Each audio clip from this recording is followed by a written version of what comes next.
Bien, ciclo económico. Ciclo económico. Tenemos primero, pues, la etapa de crecimiento. Vamos a ponerlo por aquí con un colorcito. Crecimiento, ¿no? Tenemos el crecimiento de la economía, ¿no? Crecimiento. El crecimiento de la economía se supone es la parte que más le conviene a la clase obrera, ¿verdad? Es el crecimiento. El crecimiento es lo que más le conviene a la clase obrera. Tenemos también la etapa de culmen. La etapa de culmen es una etapa, en todo caso, que pues es la más propicia de la economía política. Bien, es la más propicia en el sentido de que pues tenemos aquí más prosperidad a nivel económico. Bien, también tenemos la etapa de depresión. Bien, esta es la etapa de depresión. Depresión económica. Y tenemos la otra etapa que es, bueno, es una etapa más de un marasmo profundo, pero eso es en resumen lo que en todo caso a nosotros nos interesa, esta etapa, estas etapas, ¿no? Bien, vamos a enumerar una por una. ¿Por qué es necesario en todo caso estudiar esto? Porque es un lugar muy común que la clase obrera quiera que la economía vaya bien en un país. Sin embargo, aquí Marx va a desmontar esta cuestión, ¿no? Miren, en la etapa de crecimiento sucede algo. ¿Qué nos dice la economía política? La economía política nos dice, bueno, en la etapa de crecimiento es donde la clase burguesa reclama más. Vamos a poner por aquí, reclama más demanda de obreros, ¿no? Y como hay más demanda de obreros, como tal, se incrementa ¿qué? El salario, evidentemente, ¿no? Si yo demando más trabajadores, evidentemente voy a querer pagar más por ellos, ¿no? Entonces se incrementa el salario. Hasta ahí todo bien, ¿verdad? Evidentemente, a más demanda, mayor salario.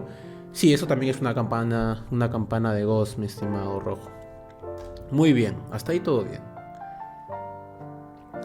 Sin embargo, aquí pasa algo curiosísimo. Y es que, pues, esta etapa de crecimiento es una de las peores para la clase obrera. ¿Por qué vamos a decir esto? Bueno, ya van a ver. Lo que ocurre es lo siguiente.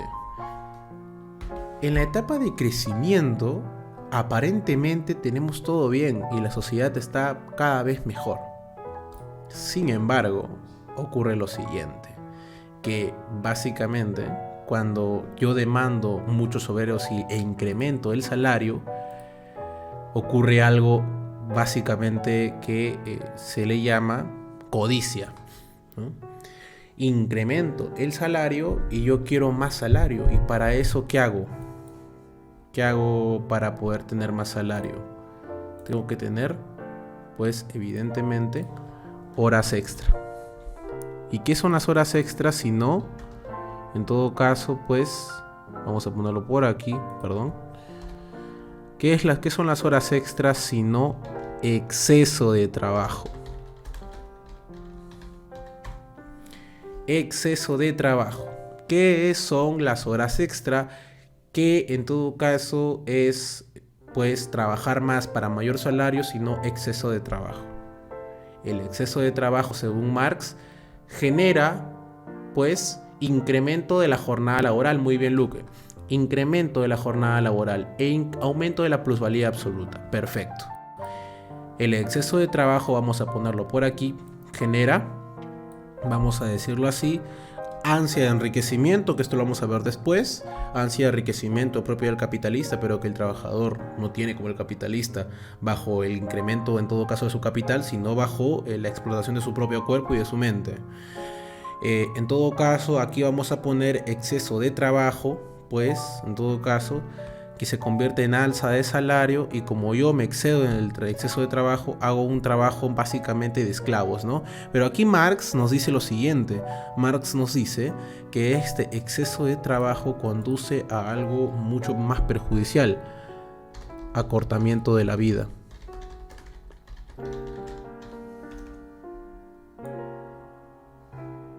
Acortamiento de la vida. Miren, en todo caso, como un ejemplo, pues hay muchos accidentes de fábrica. Por ejemplo, vamos a ponerlo así, pues epilepsia, diabetes, por ejemplo diabetes en las cuales, bueno, en todo caso los que trabajan en dulcerías sabrán a qué me refiero. Mi padre, por ejemplo, contrajo diabetes al trabajar en todo caso en una refinería de licor. Asimismo, en esta época Marx, recordemos, pues estaba en una etapa de que la máquina no estaba tan desarrollada como es ahora, así que igualmente el trabajo físico era importante. Es así que cuando uno carga bastante peso, evidentemente, para subir escaleras, etcétera, etcétera, va a tener que acortar su vida necesariamente. Y si se incrementa el salario y hay un exceso de trabajo, se acorta la vida. Perfecto, ¿no? Eso es lo que está ocurriendo en este sentido. Sin embargo, vamos a ver otra cosa también. Vamos a ver, además de esto, que este exceso de trabajo también tiene otra cosa. Sí, exacto, incremento de la plusvalía, pero otra cosa va a relevar Marx en este sentido cuando es un joven. Va a relevar lo que sería, pues, el trabajo maquinal. Bien, esto va a relevar Marx en los manuscritos. Trabajo maquinal. ¿Qué significa esto? Que gracias a la división del trabajo, ojo, no es que Marx está diciendo, ay, está que pobrecito, los obreros son como máquinas, no está diciendo esto. Está diciendo que gracias a la división del trabajo, el hombre no puede desarrollar sus potencialidades gracias a la división del trabajo. Como la división del trabajo, ¿qué significa la división del trabajo? La división del trabajo es cuando, por ejemplo, tenemos muchos obreros en una fábrica y no todos en todo caso se van a dedicar a una misma actividad, sino que en todo caso, para poder hacer más productivo el trabajo, es decir, para que pueda tener más ganancia el capitalista, el obrero tiene que centrarse en un área específica de la producción. ¿Y qué significa centrarse en un área específica de la producción? Significa división del trabajo, básicamente. No, tú no vas a ser en todo caso profesor, tú solamente vas a ser obrero, de lunes a sábado, ¿ya? De 8 de la mañana, en todo caso a 5 de la tarde. En todo caso, esa es la división del trabajo. Y la división del trabajo evidentemente es un trabajo unilateral. Es un trabajo en todo caso abstracto. Es un trabajo en todo caso que haces una misma cosa a cada rato. Bien, por ejemplo, presionar botones. A eso se ha reducido lo que sería el trabajo. Presionar botones, hacer, por ejemplo, algo pues que sería, por ejemplo, un producto, vamos a ponerle así, productos de limpieza o productos en todo caso de repostería. Tú no puedes poner tu individualidad al producto, porque el producto es estandarizado, el producto es igual cada uno. No le puedes poner uno mejor y otro peor, no, para nada, ¿no? Tú no decides cuál va a ser mejor o peor, eso lo decide el capitalista, tú no. Es por eso que el trabajo se vuelve cada vez más unilateral, repetitivo, como diría Engels en la situación de la clase obrera en Inglaterra. Unilateral, repetitivo, unilateral, bien, a cada rato la misma vaina.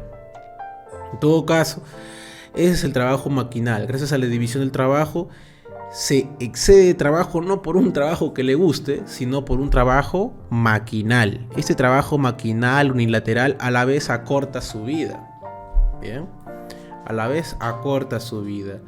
Y en todo caso, pues acorta su vida, es un trabajo de esclavo prácticamente, ¿no? Y todo esto, ¿por qué? Todo esto por un ansia de enriquecimiento. Vamos a ponerlo por acá. Ansia de enriquecimiento. Y uno dirá, evidentemente, ¿no? enriquecimiento. Alguien dirá, evidentemente, ¿qué tiene de malo que el obrero quiera enriquecerse? Más bien es lo único que le queda, ¿no? ¿Qué le decimos que está enriqueciéndose tanto? Lo contrario, hay que aplaudirle eso. Bien, pero es que Marx acá va a decir lo siguiente, y es que el exceso de trabajo lleva un ansia de enriquecimiento propia del capitalista. Pero claro, el capitalista se enriquece no porque él ponga su físico y su cansancio mental al trabajo. No lo hace por eso, sino se enriquece gracias al interés del capital, al interés de la industria, al interés del trabajo. Es decir, agarra al obrero para él enriquecerse. En cambio, el trabajador tiene este ansia de enriquecimiento propia del capitalista, pero el obrero tiene que venderse a sí mismo su humanidad, como dice Marx, para poder, pues, tener estas riquezas, ¿no? En todo caso, sí, se da este ansia de enriquecimiento propio del capitalista, pero a la vez acorta su vida, con enfermedades, con lesiones. Tiene un trabajo unilateral, propia de esclavos, según Marx. Y básicamente esto es lo que genera la mejor etapa de la economía, el exceso del trabajo. Bien, pero no solo eso, ojalá fuera solo eso. Pasa otra cosa. Anda, Yakov, anda. Chao, anda, Yakov, se están llamando. Chao, anda. Bien, en todo caso, eso es lo único que está pasando. Y es que el exceso de trabajo lleva a todo esto. Sin embargo, hay otra cosa más interesante todavía, y es la siguiente, ¿no? Y esto ya voy a tener que hacer un poquito más de cuadros, porque pues también tiene que ver con proporciones, ¿no? Miren, esto de aquí, como tal, este ciclo económico que se divide en tres partes como tal, va a tener ciertas particularidades a nivel económico, ¿bien? Y esto es lo que necesitamos ver. Por ejemplo, acá Marx nos menciona que la mejor etapa en la que está el obrero, es decir, el ciclo económico que corresponde al crecimiento, primero, nos va a llevar a un exceso de trabajo, como hemos dicho. Y debido al exceso de trabajo, muerte prematura. Y esta muerte prematura es el acortamiento de la vida. Sin embargo, dice Marx, y cosa que yo lo tuve que leer como 3 veces para decir, hombre, ¿estás diciéndome de verdad esto? Sí, Marx dice lo siguiente: este acortamiento de la vida le beneficia al obrero. Le beneficia. ¿Por qué? Le beneficia, ¿saben por qué? Porque renueva la oferta de trabajo. El obrero se renueva su oferta y tiene menos competencia. ¿Bien? Es así que sí le conviene como tal a la clase obrera que una parte de ella se muera. ¿Cómo la ven? Sí le conviene, pero no se da cuenta, evidentemente. Le beneficia, en todo caso, que, pues, ¿qué le beneficia? Que renueve su oferta, es decir, que acorte su vida. ¿Por qué? Acorta su vida y en todo caso se muere. Imaginemos, muerte prematura, ya. Mejor. Hay menos oferta. Por ende, hay menos competencia. En ese sentido, pues, le beneficia al obrero que se renueve cada vez más su propia oferta, ¿no? Y pasa tercera cosa que pasa en el crecimiento: la degradación a condición de máquina. Como les dije, el trabajo maquinal. Gracias a la división del trabajo, como estamos viendo en la pantalla, gracias a la división del trabajo, el trabajo se hace cada vez más maquinal. Como se hace cada vez más maquinal, el obrero tiene que, en todo caso, competir no solamente contra su misma clase, sino también compite contra las máquinas. Las máquinas se le enfrentan ¿Como qué? Se le enfrentan como competidoras. ¿Y por qué las máquinas se le enfrentan como competidoras? Porque evidentemente, pues, su trabajo es básicamente un trabajo que en un futuro puede hacer una máquina. Por ejemplo, hemos visto que en la llamada cuarta revolución industrial, pues hemos tenido una serie de desempleos, por los cuales pues llevaron a la máquina a ocupar el lugar de cierto sector de la clase obrera. En todo caso, pues ocurre lo siguiente, que el hecho de que la máquina pueda desemplear a cierto sector de la clase obrera significa que el obrero compite contra las máquinas. Es decir, que el obrero está, pues, degradado a condición de máquina.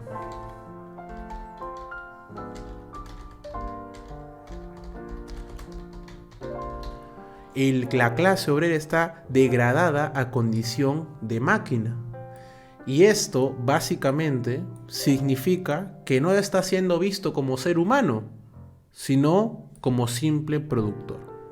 Es decir, como alguien abstracto que solo sirve pues, para hacer esto y nada más, ¿no? Un trabajo unilateral, abstracto y de esclavos, degradado a condición de máquina. La clase obrera está siendo degradada a condición de máquina, ¿no? En todo caso, después de esto viene la cuarta cosa que pasa en la parte, ojo que estamos en la mejor parte del ciclo económico, ¿eh? Bien, es en el crecimiento se da una cuarta cosa. Vamos a poner acá el orden. Bien, primero se da el exceso de trabajo, eso va primero. Segundo, se da la muerte prematura, que es el acortamiento de la vida. Tercero, la degradación a condición de máquina. Y cuarta, hay algo que ustedes evidentemente ya lo habían puesto en los comentarios, que es la cosificación.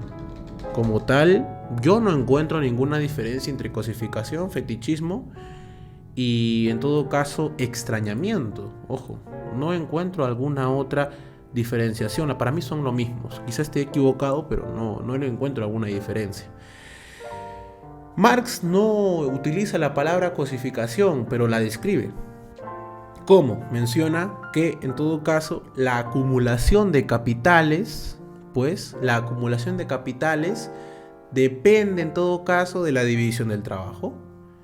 En todo caso la división del trabajo presupone que hay una cantidad de obreros gigante, una cantidad de obreros pues determinada, ¿no? En todo caso, el obrero en ese trabajo maquinal, unilateral, pues evidentemente se enfrenta a su producto como si le fuera extraño. Bien, se enfrenta a su producto como si le fuera extraño. ¿Por qué?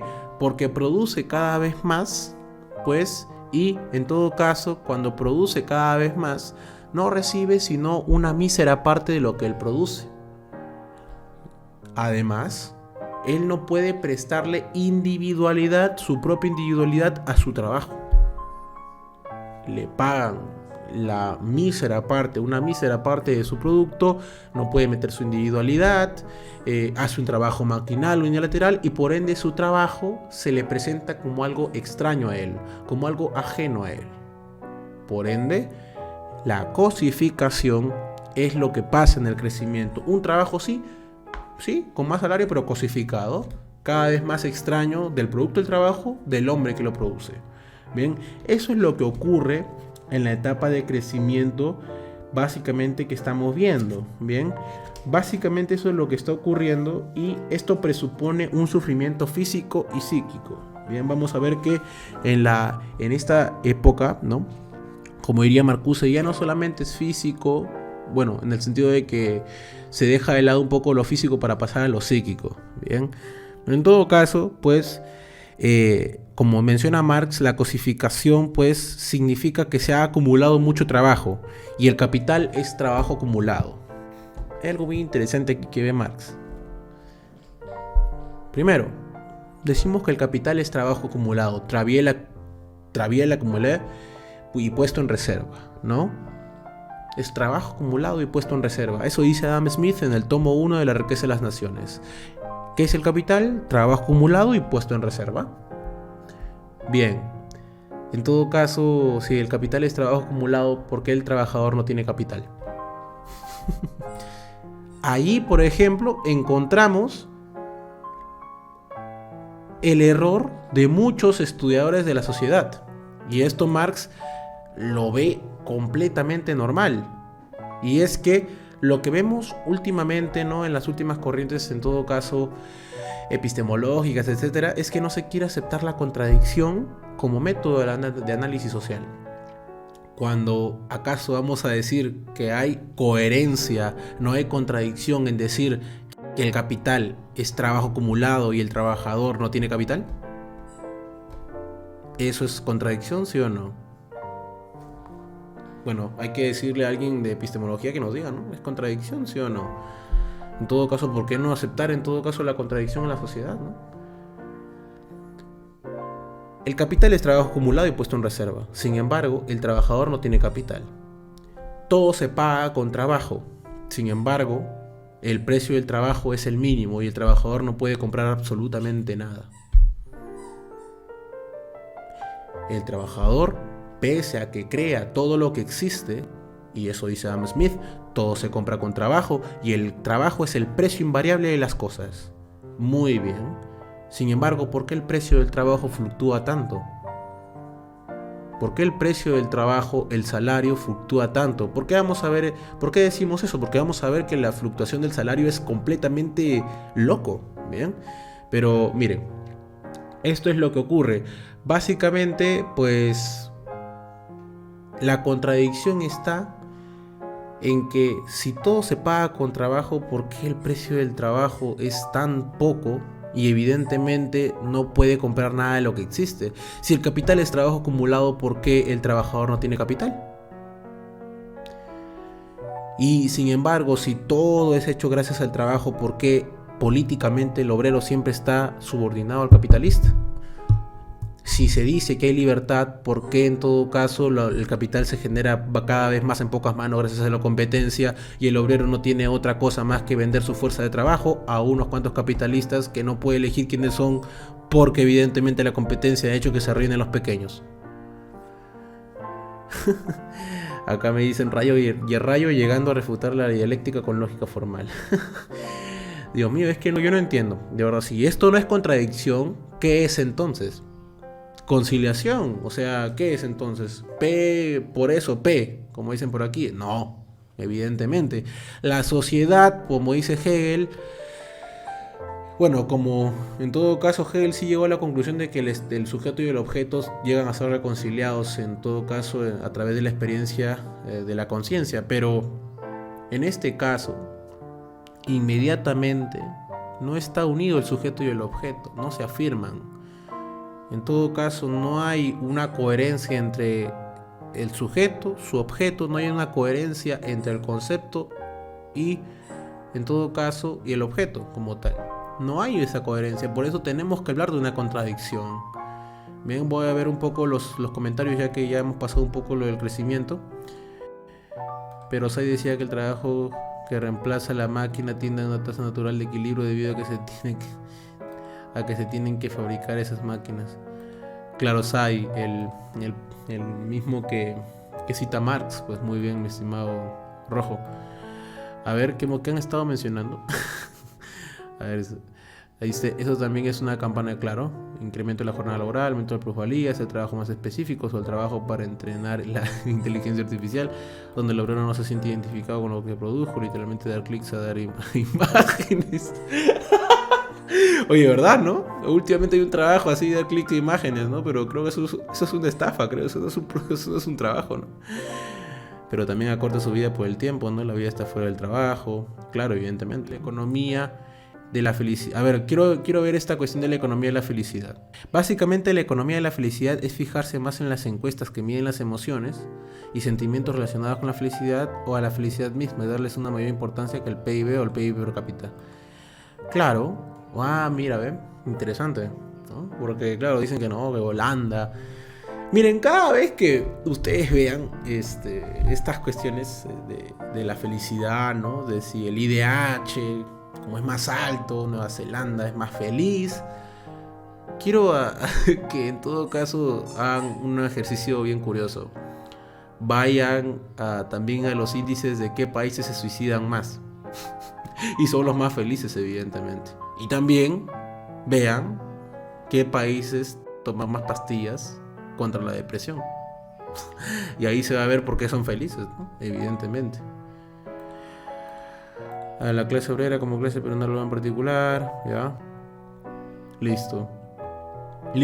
En todo caso, lo más gracioso es que Rayo dice que refutar la dialéctica no es formal, pero cuando critica la TBT apela a que no se puede determinar, ya que los precios se parecen más como oscilaciones estocásticos, o sea que no se puede determinar, claro. Es que como tal la economía política tiende mucho a una especie de misticismo del mercado, ¿no? ¿Qué es eso de la mano negra? Eso es algo desconocido, es como una especie de noúmeno kantiano, ¿no? Al fin y al cabo es eso. En todo caso, bueno, seguimos. En todo caso se da la cosificación, como hemos dicho. La cosificación, que es que el producto se me presenta como extraño a mí, ¿no? Miren, acá tenemos el 5, ¿qué es? El 5 es la etapa de mayor competencia. Bien, más competencia. Chicos, ocurre lo siguiente. Que, miren, ocurre algo. Cuando yo demando más, imaginemos que yo soy capitalista, yo demando más obreros porque estamos en crecimiento económico, quiero que trabajen más para yo tener más ganancia. En todo caso, chicos, yo pues quiero contratar más obreros. Y los obreros vienen, y evidentemente la oferta es poca, ¿no?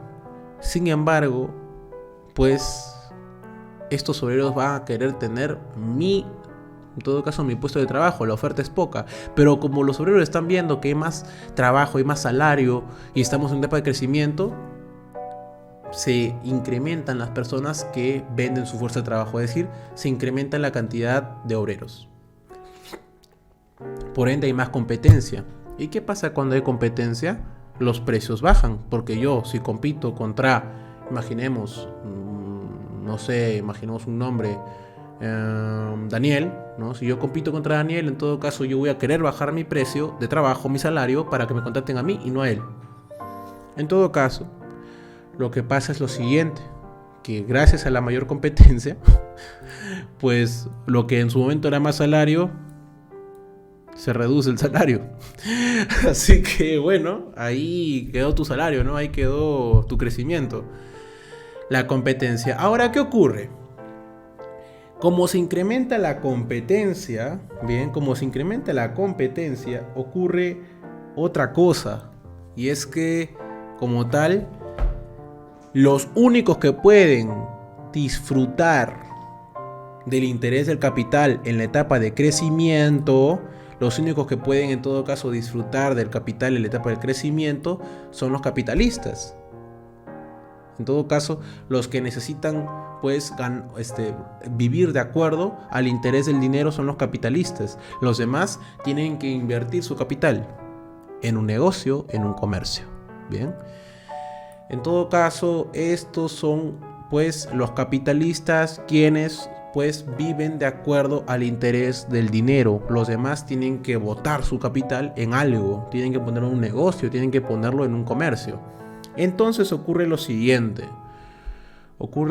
y es que se generan más capitales, ¿no? Se llaman capitalistas medios a quienes empiezan a emplear sus capitales y están recién comenzando.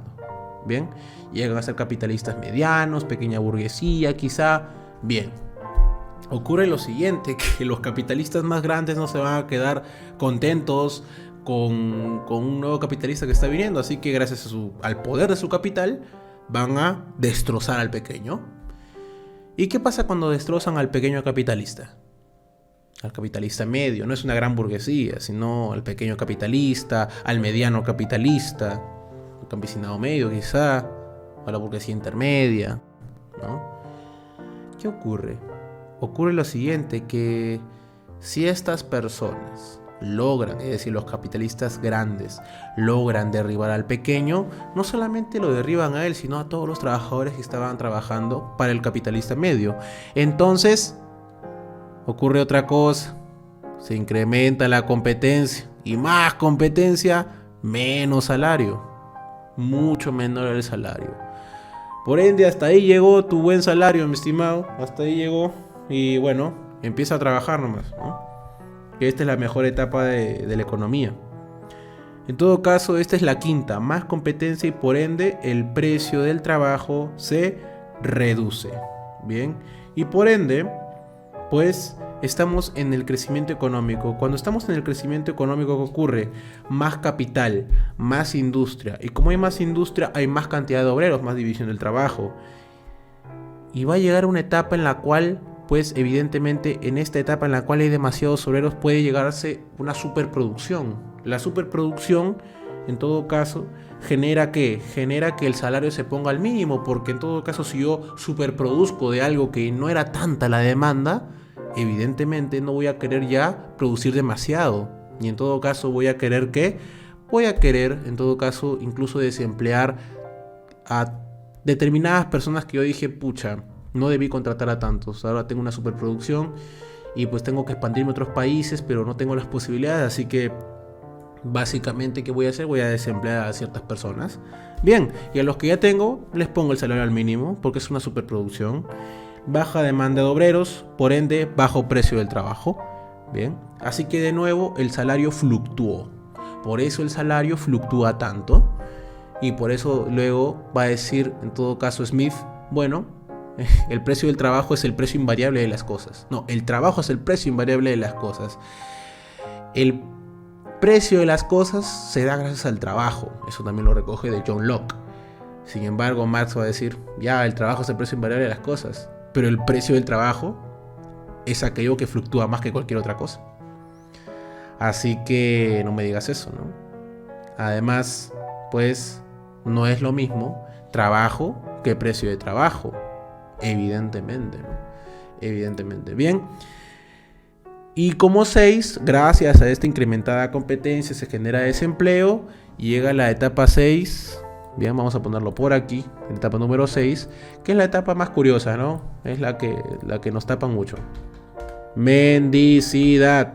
Muerte por inanición, muerte por hambre. Una parte de los obreros se va a la mendicidad. Otros se mueren de hambre. Y evidentemente, pues otros, ¿qué pasa con los otros? Otros capitalistas medios se van a las filas de la clase obrera a competir contra los mismos obreros. Bien, y se reduce más el salario, ¿no? Y ojo, esta es la mejor etapa de la economía. Es la mejor etapa de la economía política.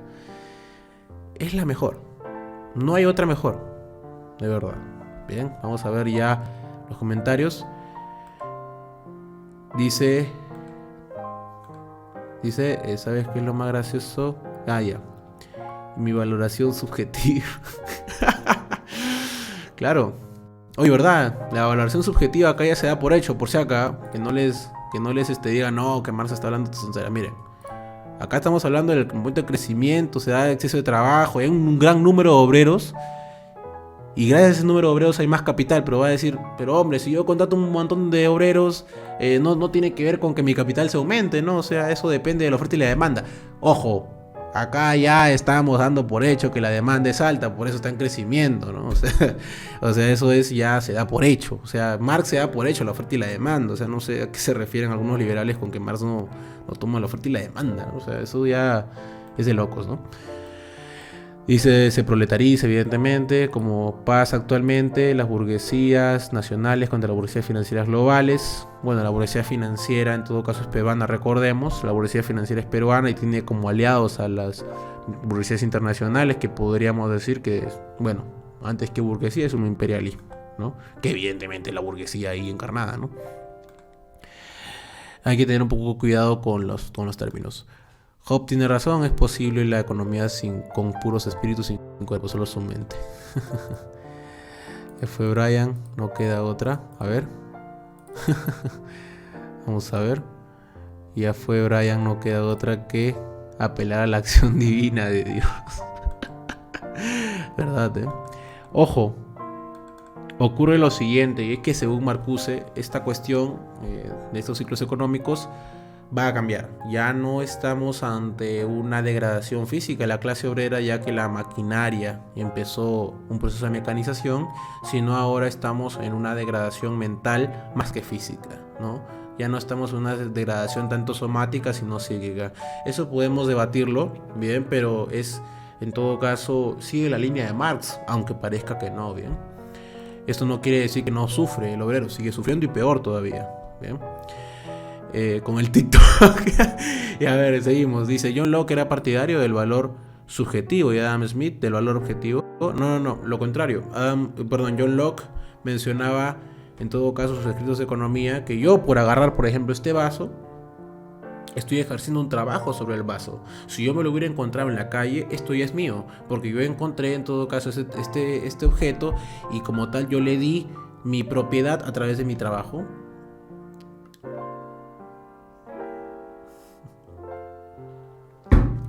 Adam Smith retoma esto y menciona en todo caso que el valor de todos los productos naturales que son tocados por el hombre, su valor es gracias al trabajo. ¿Bien? Pero bueno, esto no me voy a detener mucho en esto porque bueno, esto ya se da por hecho. Bien, en todo caso, seguimos. Esta es, chicos, la mejor etapa de la economía. Bien, donde tienes que sentirte alegre, donde en todo caso las cosas van bien. No hay otra cosa pues mejor aquí. Bien, vamos a ponerlo por aquí. Esta etapa es la mejor de la economía política. Es la mejor. Vamos a ver ahora la etapa de culmen. La etapa de culmen es la miseria estacionaria. Bien, vamos a ponerlo por aquí. Miseria, vamos a ponerlo con color azul. Bien. Vamos a poner por aquí miseria estacionaria. Bien. ¿Por qué? Porque hay bajas ganancias. Evidentemente, ¿qué ocurre con los capitalistas? Ocurre lo siguiente, que básicamente como ya han pasado por un periodo en el cual pues ya pasaron el crecimiento, por ende sus riquezas no están aumentando cada vez más, ya no están aumentando sus riquezas cada vez más, han llegado al culmen, ya no pueden subir más. Como ya no pueden subir más, ya no pueden obtener más ganancias, en todo caso saben que lo que viene es una depresión, por ende ya no tienen más ganancias. Le dicen a los obreros, miren hombre, que esto tenía que pasar, ya no hay tantas ganancias, por ende adivinen, ¿qué baja? ¿Qué se reduce? El salario. De nuevo, chamare, 1100, no puede ser. ¿No? Evidentemente se baja el salario, ¿no? En todo caso, eso es lo que ocurre, ¿no? De nuevo, bajas ganancias, reducen el salario, evidentemente. Y como tal, ya no se demanda obreros. Miren, vamos a ver por acá. Si nosotros estamos en una etapa en la cual hay bajo salario y bajas ganancias, ¿la clase capitalista va a querer en todo caso más obreros? No, baja la demanda de obreros. Vamos a poner acá demanda de obreros. Baja la demanda de obreros.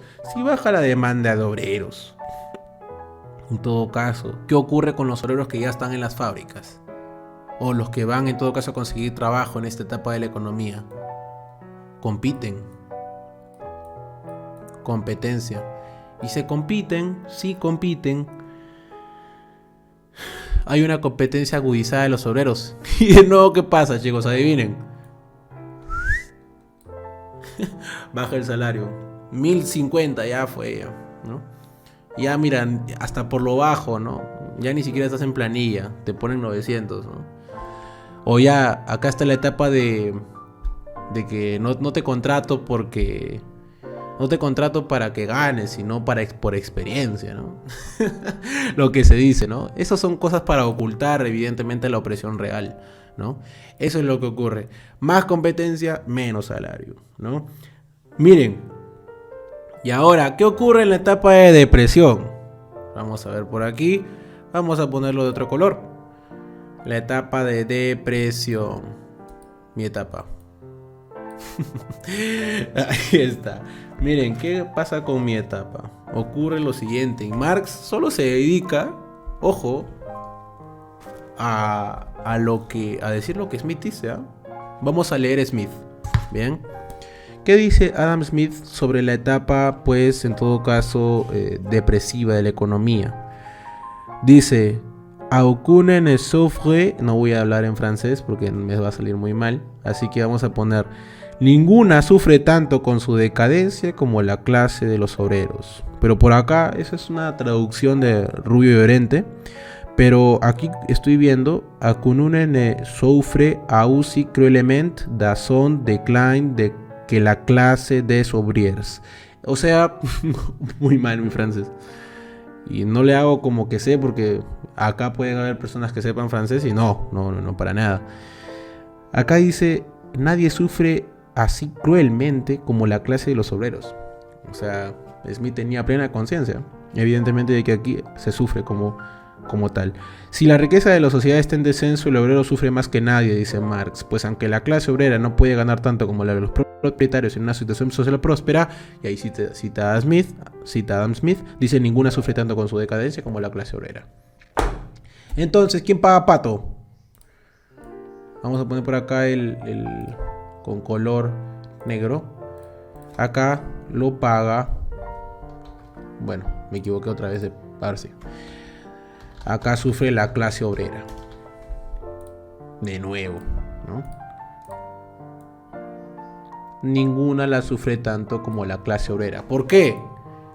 Porque el capitalista, como dicen algunos, no es que el capitalista aquí pues se desmorona y se ha arriesgado y es que hay que agradecerle, ¿no? Gracias, Grupo Romero, ¿no? No, porque el capitalista tiene capacidad de soportar. Vamos a ponerlo con negro. Tiene capacidad de soportar pérdidas.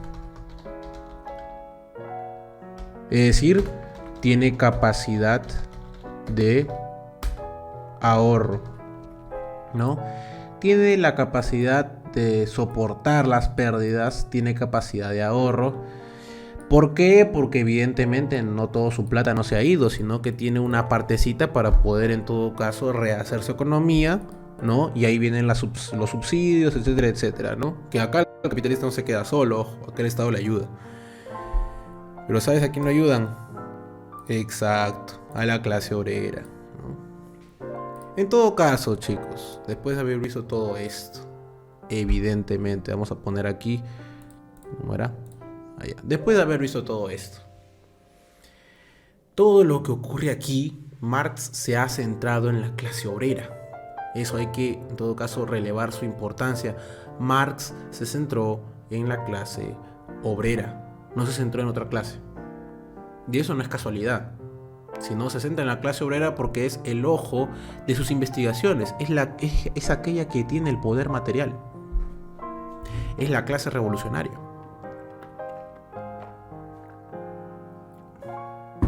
Ya leíste. A ver, de nuevo, no, vamos a ver los comentarios. Ustedes son lo máximo. A ver.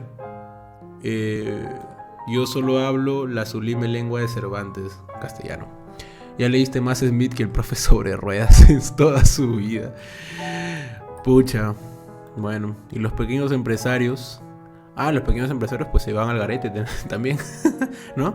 O sea, acá hemos dicho que, por ejemplo, los grandes empresarios matan a los medianos y los pequeños evidentemente en algún momento tendrán que morir, pues, ¿no?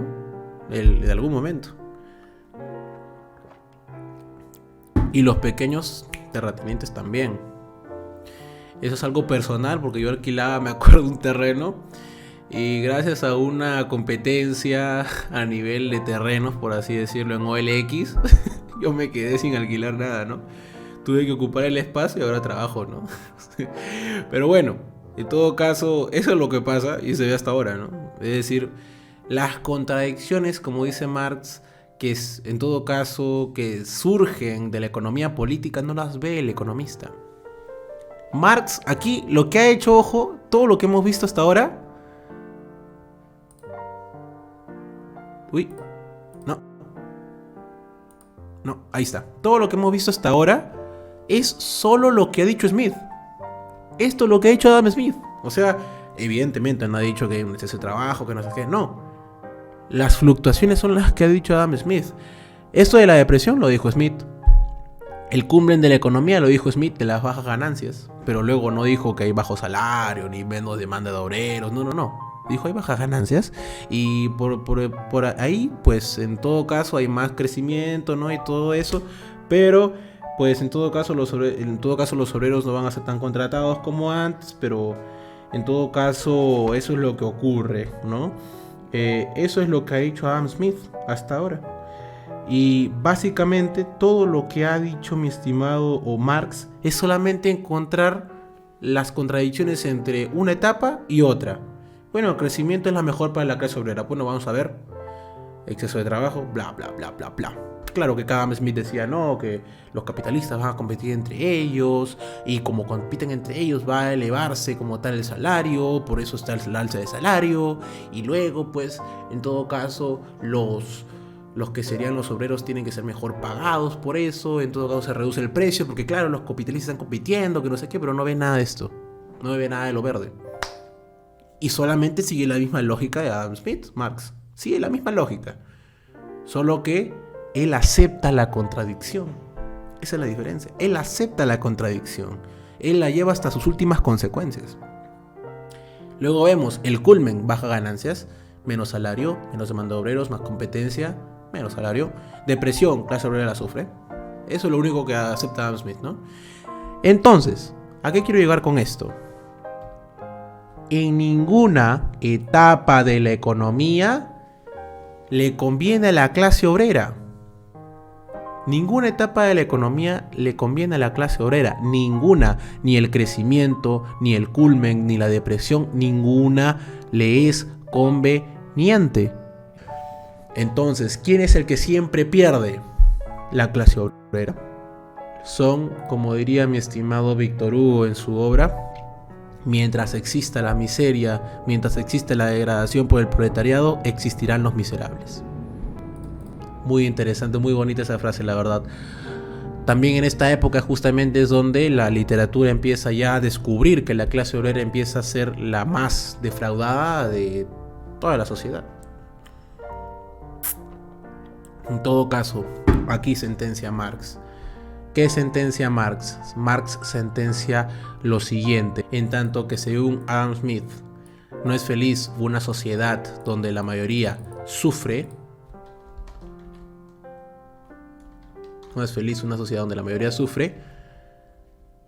así pues, en todo caso menciona Marx, pues si la mayoría no debe sufrir, bien, como quiera que según Smith no es feliz una sociedad en donde la mayoría sufre, que el más próspero estado de la economía, es decir, el culmen, conduce a este sufrimiento de la mayoría, y como la economía política en general, la sociedad del interés privado, conduce a este estado de suma prosperidad, la finalidad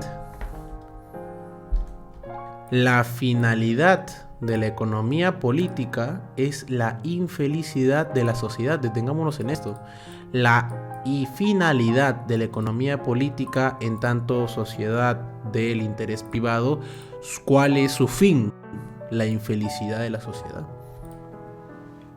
Evidentemente, el fin de la sociedad del interés privado, el fin de la economía política es básicamente la infelicidad. Solamente extrayendo las mismas conclusiones, en todo caso, que arriba Adam Smith, encontrando la contradicción.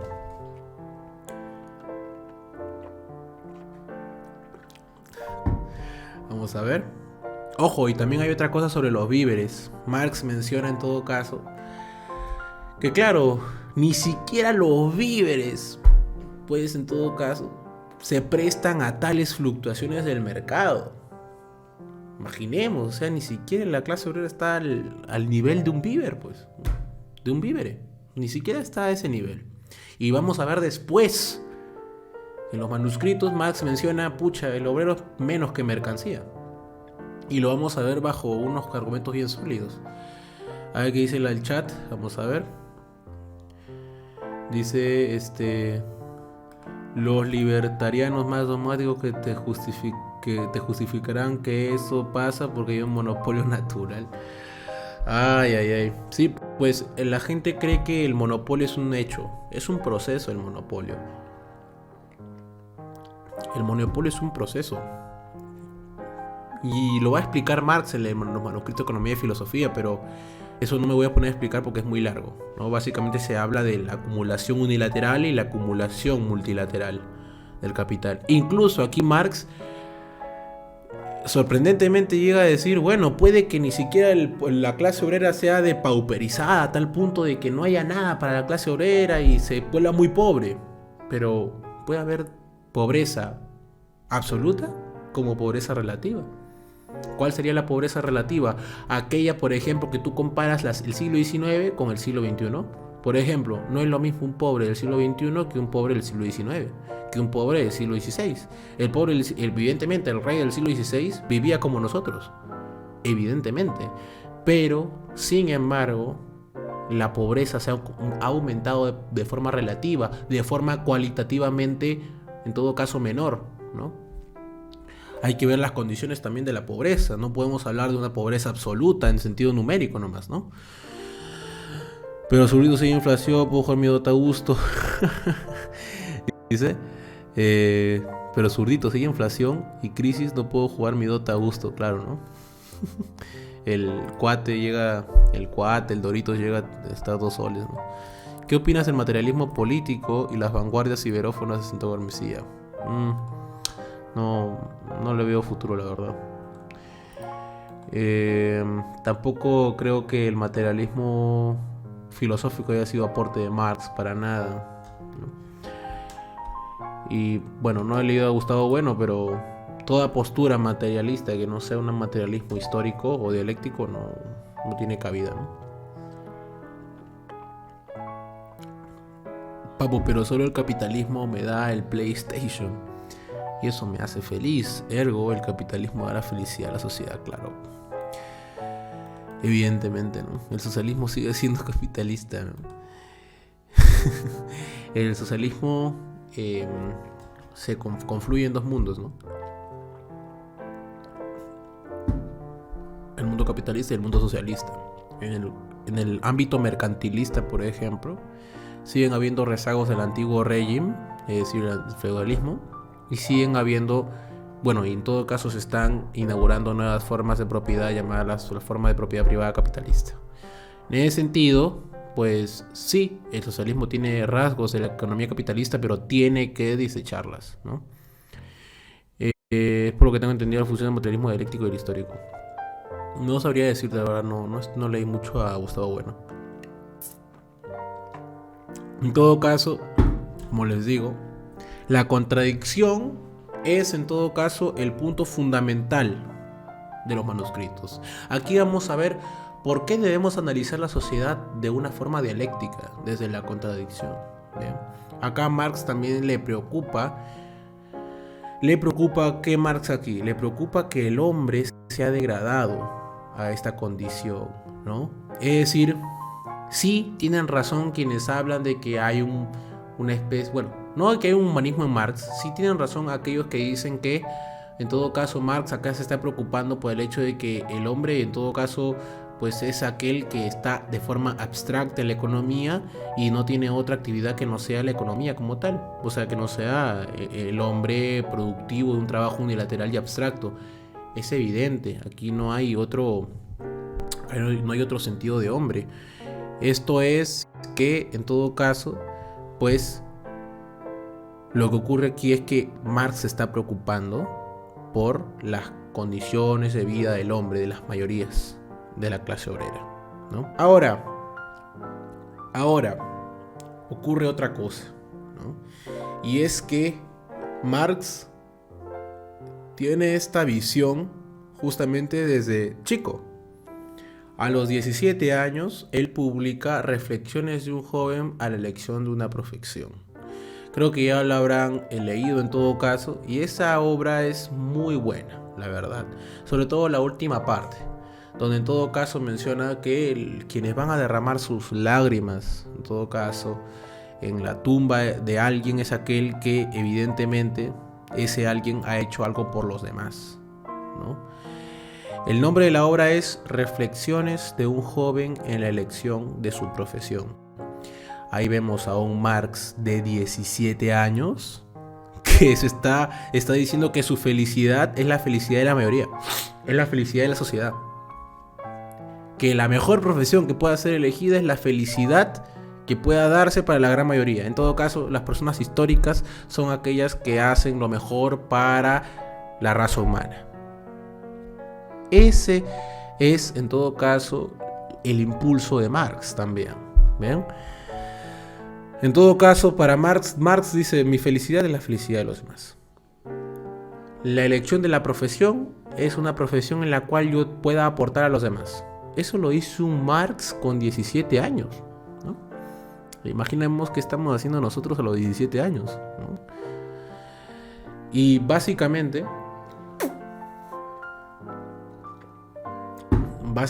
este sentido de la felicidad, recordemos, un sentido hegeliano, ¿no? Porque Hegel también mencionaba: cuando nosotros estemos tristes, tenemos en todo caso que recordar que estamos sumergidos en la totalidad, que somos parte de algo mucho mayor, que somos parte de un absoluto, que sin nosotros, en todo caso, que nosotros formamos parte de esta cadena total de la sociedad, la política y el movimiento histórico en su conjunto, y eso hace que nuestros pequeños problemas sean desechados para pasar a admirar la totalidad de las cosas.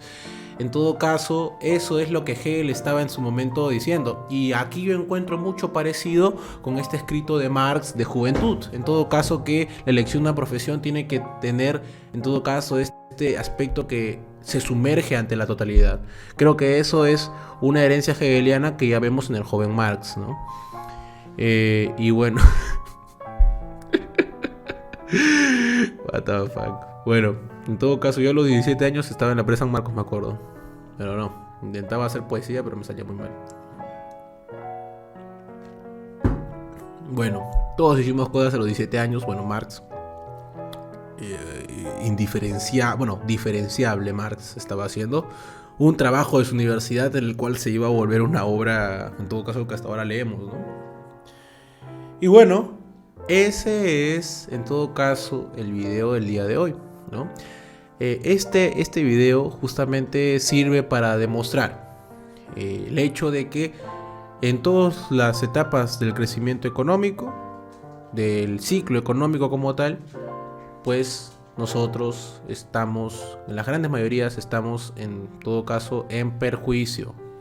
La clase obrera no tiene por qué, en todo caso, estar pues abogando por uno u otro estado de la economía. Ni una persona que se diga en todo caso dirigente puede estar en todo caso libre de estudiar la economía como tal. Todos debemos estudiar la economía, debemos estudiar las fluctuaciones de mercado. ¿Y para qué? Para señalarle a la clase obrera, pues firmemente, que ningún estado de la economía en el marco actual del sistema capitalista va a salvar, en todo caso, su situación como obrero, porque su situación como obrero tiene que agradecérselo al sistema como tal, no a una etapa de la economía. Bien, muy bien, en todo caso, esos son por el momento lo que yo puedo mencionar acerca de los manuscritos, ¿no? Y pues muchas gracias a quienes han visto el video.